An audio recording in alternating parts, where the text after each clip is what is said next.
Have you ever paused to consider what really goes on behind the scenes? In your favorite restaurant kitchens, beyond the great food and the amazing smells, there's often a silent, unseen danger just lurking there. And when it gets ignored, it doesn't just, disrupt the meal. It can lead to some genuinely dramatic, incredibly costly incidents. Dangerous ones, even. Today, we're taking a deep dive into exactly that. Commercial kitchen grease fire incidents. Specifically, we're going to unpack the patterns we've seen from January to July 2025 right across North America.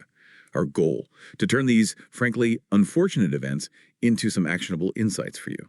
That's absolutely right. Our mission here for this deep dive is really to pull back the curtain on these very recent events. We've sifted through detailed case studies, looked at analysis from a paper reviewing these specific 2025 incidents, all to extract those crucial lessons. And these insights, they're not just for, restaurant owners or the authorities, they're also for vent hood cleaners, insurance folks, risk managers, and maybe even some of you listening who are spotting a potential business opportunity here. Okay, so let's break it down. What exactly is this unseen hazard, this threat? It really all starts with the basics of commercial cooking, doesn't it? It does. Every single time a chef cooks, they're generating, a lot of heat, smoke, and these aerosolized fats.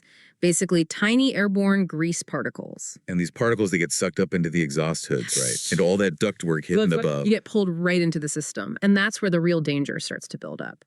See, if these exhaust systems aren't cleaned properly and maintained regularly, that grease doesn't just sit there being sticky. It essentially becomes a highly flammable fuel source spread throughout the ventilation. Wow, fuel. Yeah. And if something ignites it, a spark, excess heat, it can cause a fire that spreads incredibly rapidly. Through the ducts, into walls, potentially through the whole building. It happens fast. That's a really terrifying thought. Yeah. Is there, a common mistake people make, or maybe a type of kitchen that's more likely to let this happen? But thankfully, there are rules, right? A regulatory backbone to prevent this. Absolutely. There is.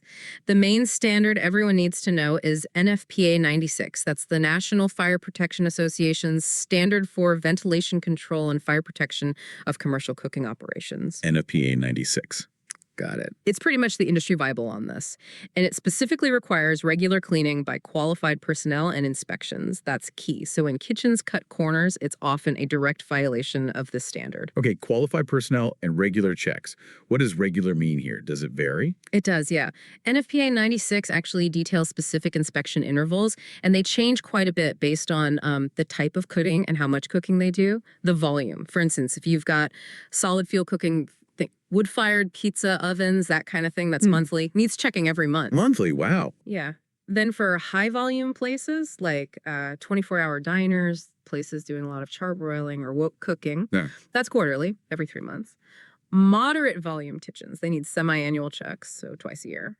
And then for low-volume operations, maybe churches, day camps, senior centers, seasonal businesses that aren't cooking constantly, that can be annually. Once a year. Okay, that's quite a range, monthly down to annually. It is. And the critical point here isn't just knowing the schedule for your type of operation. It's actually sticking to it consistently. Right. Makes sense. But given how clear these guidelines seem and the obvious risks, why do we still see kitchens trying to save a buck here or neglecting it? What pressures lead them to leave dangerous grease hidden away? That's a good question. I think honestly, it often boils down to a couple of things. Maybe underestimating just how serious the danger is, or perhaps it's just a short-term cost-cutting focus, trying to save money now. And sometimes they hire cleaners who aren't certified, people who just come in and wash the shiny parts of the hood, the bits you can see easily. Ah, the superficial clean. Exactly, leaving all that dangerous grease hidden deeper in the system, in the ducts, the fans, the flues. It's like sweeping dirt under the rug, but in this case, the rug is incredibly flammable, and it's woven right into your building's ventilation. It's essentially building a fire hazard. That analogy really paints a picture. Yeah. Pretty chilling one. Okay, let's pivot then. Let's look at the specific incidents from 2025 that really drive these points home. Maybe start with the examples where, unfortunately, things went really wrong. Neglected maintenance, operational errors. Okay, let's start with Hangry's Restaurant. This was in Spokane Valley, Washington, back in June 2025. A really classic case, actually, of neglected maintenance having direct consequences. Investigators found a significant amount of grease buildup around the stovetop, sure, but critically, also around the nozzles of the hood suppression system. Oh no, so the safety system itself. Was physically blocked by the grease. It couldn't activate properly. It couldn't do its job. So the fire spread very quickly. The estimated damage was around $75,000. 75,000. Yeah. And the lesson there is stark. Neglected hoods don't just fuel fires, they can disable the very systems designed to put them out. Wow. Okay, what's next? Then there was a really dramatic one at a Hardee's. This was in Centralia, Illinois, in February 2025. Here, the grease fire actually ignited in the flue. That's the vertical pipe going up above the main hood system. Witnesses reported seeing 10-foot flames just shooting out of the roof. 10-foot flames. Yeah. Pretty intense. Now, thankfully, the structural damage was apparently limited in this case, but it really highlights how grease accumulated way up in those flues can lead to these incredibly dramatic, visible, and obviously dangerous fires. They can escalate fast. Okay, moving on. Let's go to January 2025. The Sequan Chinese restaurant in Abilene, Texas. This one was a major blow. It started with an operational error. An overheated pot of oil ignited. Simple mistake. Happens sometimes. But because the ventilation system was likely dirty, the fire spread rapidly right through it, took hold of the whole system. The result was $100,000 in damages. And sadly, it forced the restaurant to close its doors. Permanently. $100,000 in closure. Yeah. Just from overheated oil finding fuel in the vents. Precisely.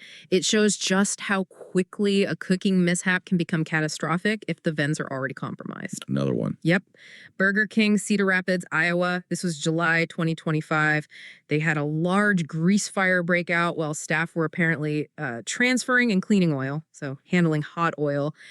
The fire didn't just stay near the fryer, it extended up into the vent hood itself. It got bad enough that the fire crews actually had to dismantle parts of the hood system to fully extinguish the fire hiding inside. Dismantle the hood. So that points to problems with, what, handling the oil safely and the vents being greasy? Exactly. A combination. Improper procedures meeting a pre-existing hazard in the vents. Okay, one more negative example. Right. One more, and this one's a bit different. Motec Mediterranean Restaurant in Aventura, Florida, May 2025. It's in a mall. Now, in this case, a grease fire started, but the suppression system did work. It put the fire out. So good news there initially. But the duct system was evidently quite dirty. So even though the fire was out, thick smoke traveled all through that ductwork. It got so bad that smoke was visibly pouring out of the building outside. They actually had to shut down a whole section of the Aventura Mall for hours because of the smoke migration. Ah, so even a contained fire caused major disruption because the ducts were dirty and spread the smoke everywhere. Exactly. It's a crucial lesson. Dirty ducts don't just spread fire, they spread smoke. And smoke can cause massive business disruption, closures, cleanup costs. Even if the fire damage itself is minimal, significant downtime. Those are, well, incredibly sobering examples. Each one highlights a different failure point, but the common theme of grease is just glaring. It really shows that domino effect when systems are neglected. But as you said, it's not all bad news, right? We also have examples where things went right, where proper maintenance actually paid off.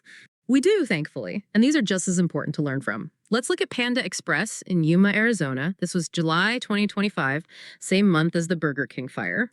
Here, a grease fire started in a cooking pan. Awoke, probably. But the restaurant's hood suppression system kicked in immediately, activated just as it was designed to. It extinguished the fire before it could spread at all. Minimal fuss. The system worked perfectly. Perfectly. And interestingly, the firefighters who responded actually made a point of praising the business publicly for having up-to-date, well-maintained fire safety equipment. That's great validation. It is. It clearly shows. You maintain your systems properly, they work, they prevent disaster, minimize damage, and honestly, they protect your reputation too. Good point. Another success story.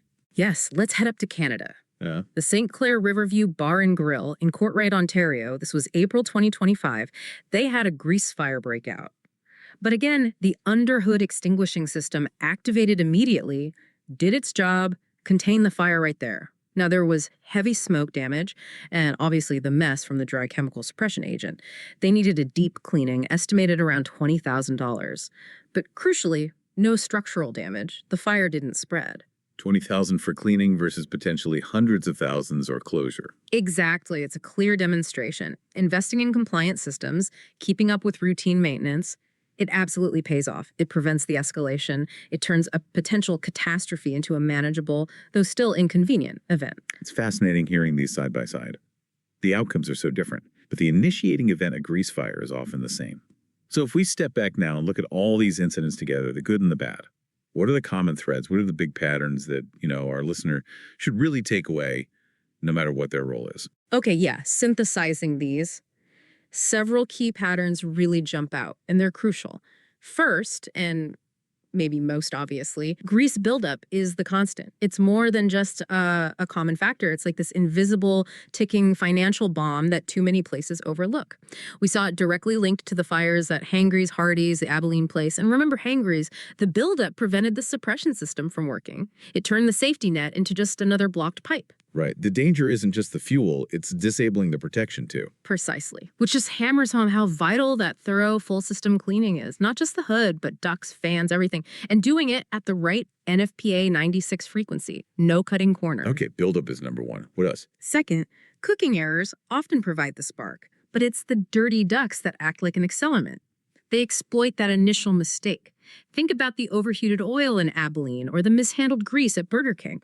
Those were the ignition sources. But the reason those fires spread so fast and got into the structure was because they hit those grease-lined ducts, which highlights the need for two things.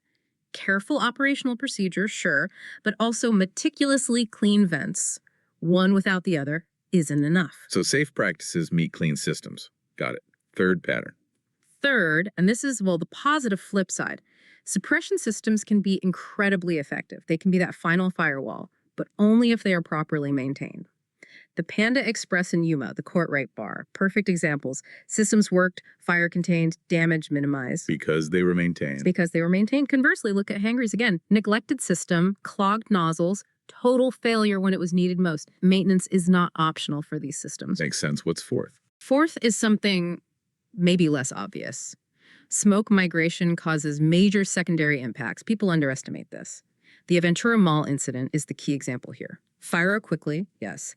But the smoke traveling through those dirty ducts, huge problem, forced a mall section to close for hours. Think of the lost business for all those stores. The cleanup, the smell. Right. It wasn't just the restaurant affected. Not at all.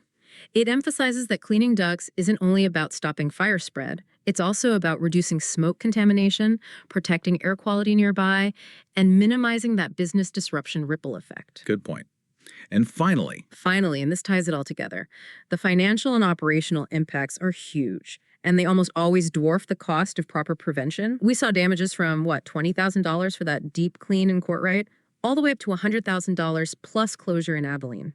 And think about the closures: days, weeks, sometimes permanent, lost revenue, staff out of work, losing a loyal customer. the costs just keep adding up. They really do. And when you compare all that to the cost of regular professional inspections and cleaning, it's it's a no-brainer, frankly. That old saying fits perfectly. An ounce of prevention is absolutely worth pounds and pounds of cure here.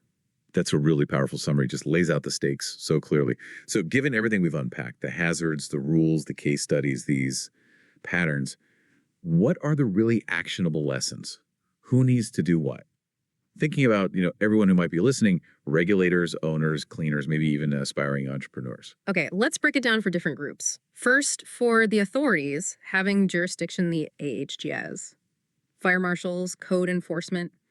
These incidents really underscore their role. They need to be vigilant in making sure kitchens are actually following those NFPA 96 inspection schedules, not just saying they are. And checking that the cleaning companies being used are certified. That's important. Look for standards like IKECA C10. That IKECA certification, International Kitchen Exhaust Cleaning Association, is a key benchmark. It means they know what they're doing. So verifying compliance, checking certifications. And doing actual inspections, maybe even grease depth measurement sometimes to get objective data. It's about actively verifying safety, not just trusting paperwork. Okay. What about the people running the kitchens? The owners? For restaurant and commercial kitchen owners, the message couldn't be clearer. Hire certified exhaust cleaning specialists, period. Don't cheap out. Keep meticulous records, documentation of every inspection, every cleaning. Prove you're doing it right. And schedule that cleaning based on your actual cooking volume, following NFPA 96. Don't guess. Beyond the cleaning, maintain those suppression systems religiously, replace filters regularly, and crucially, train your staff properly on safe oil handling. Prevent those initial sparks like in Abilene and Cedar Rapids. It's a fundamental investment in keeping your doors open. Right. Training is key too. Now, what about the cleaners themselves? For the vent hood cleaners and service providers, these cases highlight both immense responsibility and, honestly, opportunity. You must be properly trained and certified. Understand the standards inside out. And emphasize full system cleaning. That means getting into every nook and cranny, removing access panels, cleaning fans, ducts, flues, right down to the bare metal. No more superficial wipes. You need to prevent that hidden buildup that blocks suppression systems or acts as a fire pathway. Continuous learning about NFPA 96 and IKECA standards is just essential for quality work that actually saves lives and property. Raising the bar for the whole industry, sounds like. It has to. Now, thinking about insurance providers and risk managers, what's really interesting for them is the crystal clear link shown here between regular documented vent hood cleaning by certified pros and significantly lower claims. The data supports prevention. Absolutely. So policies could potentially start requiring proof of compliance, maybe even offer incentives or better rates for kitchens that use certified cleaners and maintain their systems properly. The high costs we saw in places like Henegri's or Abilene graphically illustrate the financial risk of noncompliance. It's a clear case for proactive risk management. Okay, makes sense for insurers. And finally, you mentioned entrepreneurs. Yes, for any aspiring vent hood cleaning entrepreneurs listening, this is a really vital field and it's growing. As awareness of NFPA 96 and these fire risks increases, the demand for genuinely professional certified hood cleaning is going up significantly. So if you're considering entering this market, my advice is invest in getting IKECA certified yourself. Really learn the code requirements, and then market the value of doing it right. Use these real-world incidents tactfully, of course, as compelling examples to show potential clients why proper, thorough cleaning is critical. Differentiate yourself from the cut-rate operators. There's a real need for quality providers. That's a great perspective. It really covers the whole ecosystem around kitchen safety. And the core truth, it seems, just keeps coming back. That grease buildup, those neglected suppression systems, they really are just ticking time bombs sitting inside so many commercial kitchens. It's exactly that, ticking time bombs. And the path forward seems pretty clear based on these 2025 cases. When kitchens invest properly certified cleaning, maintain suppression systems, following those NFPA 96 interval fires, if they happen, tend to get extinguished quickly. Minimal interruption, manageable costs. But when the cleaning is just superficial or the hoods are just left to accumulate grease, well, we saw the results. Fires spread incredibly fast, cause devastating damage, and lead to prolonged, sometimes even permanent closures. Two very different paths. So maybe the final thought for everyone listening is this. When you really consider the true cost, not just the dollar figures for damage, but the operational costs, the jobs lost, the disruption, what kind of hidden investments are really being made, or perhaps not being made, in the places where we all eat and gather and create? And maybe, for those of you listening with that entrepreneurial spirit, what vital role could you play in making those spaces safer? Could you build a thriving business by addressing this absolutely critical, yet often overlooked need for genuine fire prevention?